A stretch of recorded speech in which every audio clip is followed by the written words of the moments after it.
कैसे आप सभी। आई होप आप लोग बहुत अच्छे होंगे। और जो अपन ने पहले वीडियो जो मैंने अपलोड करी है वो आपने देखी होगी आई होप, और आपको कंटेंट समझ में आया होगा। हमने क्या देखा था लास्ट टाइम, आपको ये बताएगा, अपने मन में रिपीट करिए। हमने देखा था मिनरल्स के बारे में हमने देखा था, और डाइटरी फाइबर्स एंड वाटर्स के बारे में हमने देख चुके थे। ठीक है, तो आज हम क्या पढ़ेंगे, इसके आगे का कोई टॉपिक आपको पता है? आज हम पढ़ेंगे, क्या पढ़ेंगे आज हम पढ़ेंगे, हमारा न्यू टॉपिक है balance diet. Okay, balance diet के बारे में, चूंकि फूड का चैप्टर है ये, तो इसके बारे में हमें पढ़ना बहुत जरूरी है। तो इसी के साथ हम बच्चों आप रेडी हो जाइए, और आज का हम वीडियो स्टार्ट करने जा रहे हैं बैलेंस डाइट के साथ में। ओके, तो बैलेंस डाइट क्या होता है, इसको हिंदी में हम बोलते हैं संतुलित आहार। क्या बोलते हैं? संतुलित आहार। A diet that contains all the nutrients, water and roughage in proper proportion is called a balanced diet. अब देखिए, एक वो डाइट यानी वो पूरा आहार जिसके अंदर सभी तरीके के ऑल द न्यूट्रिएंट्स, सभी न्यूट्रिएंट्स होने चाहिए, वाटर होना चाहिए, रफेज होना चाहिए, प्रॉपर प्रोपोर्शंस में होना चाहिए। नहीं कि हमने देख रहे हैं कि मिल्क बहुत अच्छा है, मिल्क हमारे लिए बहुत फायदेमंद है, तो हम दिन भर मिल्क पी रहे हैं, ऐसा नहीं। हर एक चीज को हमें सही रेशियो के अंदर लेना होता है, उसे ही हम क्या बोलते हैं, बैलेंस डाइट बोलते हैं। ठीक है, जैसे कि हिंदी में भी दिख रहा है आपको संतुलित आहार, यानी हर एक चीज का बैलेंस हमारी लाइफ के अंदर होना चाहिए। ओके, नेक्स्ट हमारा यहाँ पे पॉइंट आता है कि how minerals are destroy in food. आपने देखा होगा आपके चैप्टर के अंदर जितने भी एक बहुत बड़ा पैराग्राफ दे रखा है, तो उसके अंदर क्या है कि कैसे मिनरल्स एंड विटामिन वगैरह कैसे हमारे डिस्ट्रॉय हो जाते हैं, खत्म हो जाते हैं, नष्ट हो जाते हैं। तो वो उनको मैंने कुछ पॉइंट्स के अंदर करके लिखा है, तो आपको याद करने में थोड़ी आसानी होगी, वो हम देखेंगे। If the vegetables and fruits are washed after cutting or peeling them, it may result in the loss of some vitamins. क्या होता है, कई बार हम जितने भी वेजिटेबल और फ्रूट्स जो होते हैं उन्हें जब हम कटिंग करते हैं या उन्हें छीलते हैं, पील करते हैं, और उसके बाद में जब हम उन्हें वॉश करते हैं, तो वॉश करने के बाद में, वॉश करने के द्वारा क्या होता है कि कुछ विटामिन जो है उनमें से खत्म हो जाते हैं, क्योंकि जो विटामिन होते हैं वो पानी के साथ में ही बह के निकल जाते हैं। तो इस तरीके से भी हमारे फूड में से विटामिन और मिनरल्स जो है वो खराब हो जाते हैं। सेकंड पॉइंट है repeated washing of rice and pulses may remove some vitamins and minerals present in them. आपने देखा होगा कि आपकी मम्मी वगैरह जो है वो जब राइस वगैरह जब बना रही है, राइस एंड पल्सेस जब वो बनाती हैं, तो उसको जब बनाने से पहले उसे क्या करते हैं, वॉश करते हैं। तो वॉश करने से क्या होता है कि बहुत ज्यादा वॉश करने से उनके अंदर जो विटामिन है और जो मिनरल्स हैं वो खत्म हो जाते हैं, वो नष्ट हो जाते हैं। तो उसका भी हमें ध्यान रखना है। देखो बच्चों, अब आप पढ़ रहे हो, है ना, आप ये समझ रहे हो, तो आपको क्या करना है, आपको अपनी मम्मी को भी पूरी हम्बली तरीके से बताना है कि मम्मी इन्हें हमें ज्यादा वॉश नहीं करना है, क्योंकि ज्यादा वॉश करने से हमारे विटामिन इसके अंदर जो प्रेजेंट है वो डिस्ट्रॉय हो जाएंगे। ओके, अब हमारा नेक्स्ट पॉइंट आता है many protein and considerable amount of minerals are lost of excess water if used during cooking and it then thrown away. क्या होता है, कई बार जब हम उसको फूड को जब हम पकाते हैं, कुक करते हैं, तो उसके अंदर बहुत ज्यादा पानी डाल देते हैं, है ना। तो पानी फिर बाद में हम उस पानी को जब हम उसे थ्रो करते हैं, तो उस पानी के अंदर जितने भी विटामिन और मिनरल्स जो डिवॉल्व हुए हुए रहते हैं, तो वो भी पानी के साथ में बाहर थ्रोन हो जाते हैं। तो इसका भी हमें बात का बहुत ही ध्यान में रखना है। ओके, तो ये सारे पॉइंट आपको लर्न करने में भी आसानी होंगे। इसी के साथ में देखो बच्चों, नेक्स्ट हमारा पॉइंट है ओबेसिटी। ओबेसिटी को हम हिंदी में क्या बोलते हैं, मोटापा। क्या बोलते हैं, मोटापा। ओके, ओबेसिटी को हम हिंदी में बोलते हैं मोटापा। Excessive intake of food containing fat and especially junk food leads to a condition called obesity. यानी बहुत ज्यादा मात्रा में फैट को लेना और स्पेशली जो जंक फूड होता है उसको लेना बहुत ज्यादा मात्रा में, ठीक है, उसको लेना, तो उसको क्या कहते हैं, ओबेसिटी। तो एक कंडीशन ऐसी आती है जिसको हम, जो हमारी बॉडी में है ना फैट जमा होने लगता है, और फैट को हम क्या बोलते हैं, ओबेसिटी बोलते हैं। क्या बोलते हैं, ओबेसिटी बोलते हैं।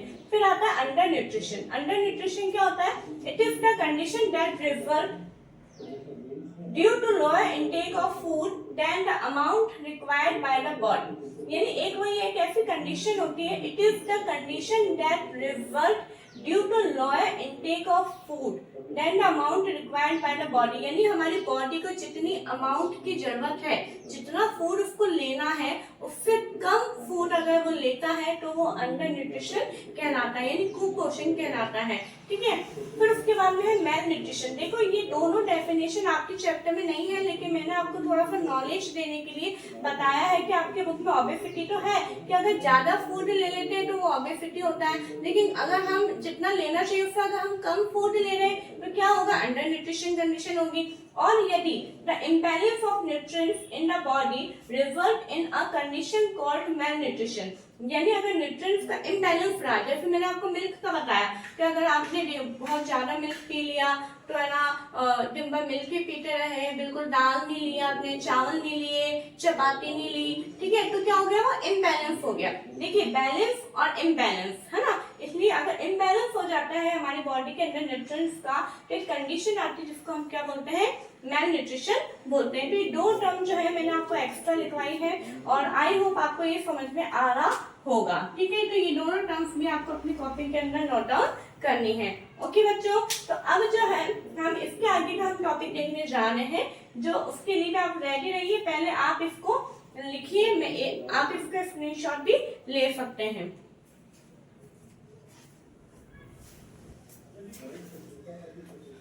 देखिए बच्चों, अब हमारा आगे का टॉपिक है डेफिशिएंसी डिजीज। ओके, अब हम जो है इसके बारे में हम पढ़ेंगे।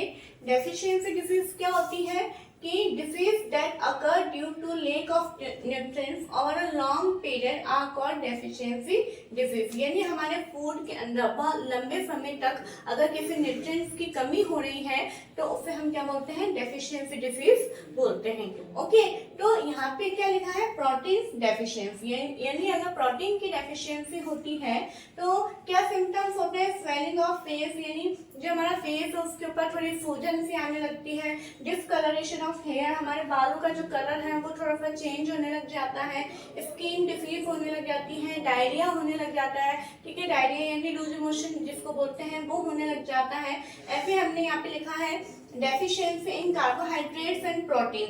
अगर प्रोटीन और कार्बोहाइड्रेट दोनों की कमी हो रही होती है हमारे शरीर के अंदर तो क्या होने लगता है, अ पर्सन में, मतलब जिस व्यक्ति के अंदर ये दोनों कमी हो रही होती है, a person becomes very lean and thin, वो बहुत ही पतला होने लग जाता है, and for being that he may not even be able to move, और उसके अंदर इतनी कमजोरी आ जाती है कि वो मूव भी ढंग से नहीं कर पाता है। ठीक है, और आपको पता है आपके चैप्टर के अंदर एक टेबल ही बनी हुई है, उस टेबल को भी मैंने यहाँ पे बनाया है ताकि मैं आपको समझा सकूं। और बच्चों यहाँ पे सबसे मेन इंपॉर्टेंट बात ये है कि आपको ये सारे याद करने।